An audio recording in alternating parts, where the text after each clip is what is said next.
People say all the time, I mean, obviously in truth, people will say Yahusha is the King of Kings, and we know that according to the scripture he is, right?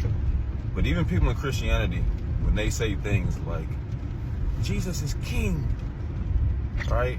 Or they might even say, Jesus is the King of Kings. I don't think that they really understand what that means. Because if they really understood what that means, that they would really see that a person who is the King of Kings, that means he conquers and literally kills all the other kings. He conquers, takes the dominion of, the rulership of, the authority of every other king, watch this, and kingdom. Now, granted, I've been labeled as a black supremacist. I've been labeled as a cult leader. I've been labeled as a, what's the word, a narcissist. You know, I've been labeled as a bunch of things from people that don't even know me personally, because I preach the message of truth. And I preach the fact that when Yahusha returns, if you really read the book of the Revelation, you will see he's coming to tear and to destroy, tear down and to dismantle every kingdom that is present in the earth that opposes him as king. And I ain't talking about the fake washed religion of Christianity. I guess maybe in their minds they think that, you know, their Messiah is going to allow white supremacy to remain. But that's not what the Revelation preaches or teaches. It actually says that he who leads into captivity must go into captivity. You follow me? It doesn't mean that the European empires that have ruled the world for the past, I don't know, however many thousand years, it doesn't mean that they're going to continue to remain in power. Yahusha is going to dethrone them, and he's going to install his governmental system, which is his Torah, by the way, right? Government, Torah is law.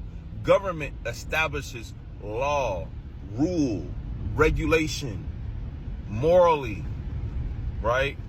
Morally, even your ceremonies, as far as like what, you know, what you partake in, you know, the festivity, the festivals, the feast days, right? All of their stuff that their kingdom promotes, y'all got to see the picture, is going to be destroyed when Yahusha returns. And every knee will bow. What do you think that means?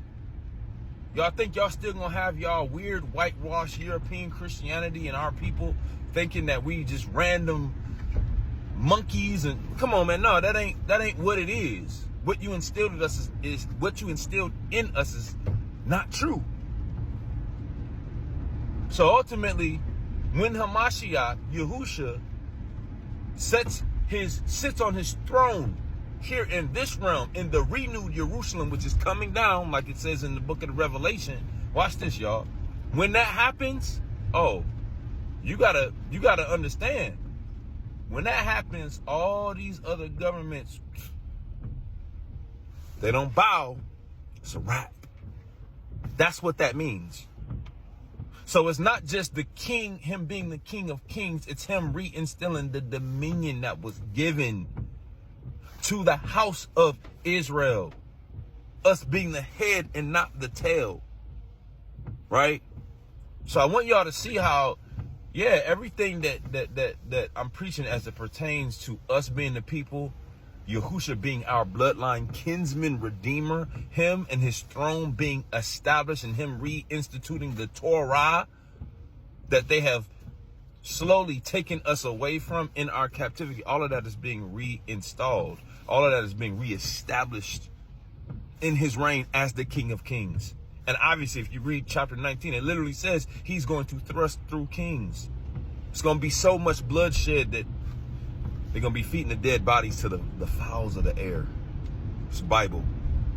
That's what King of Kings means. Shalom.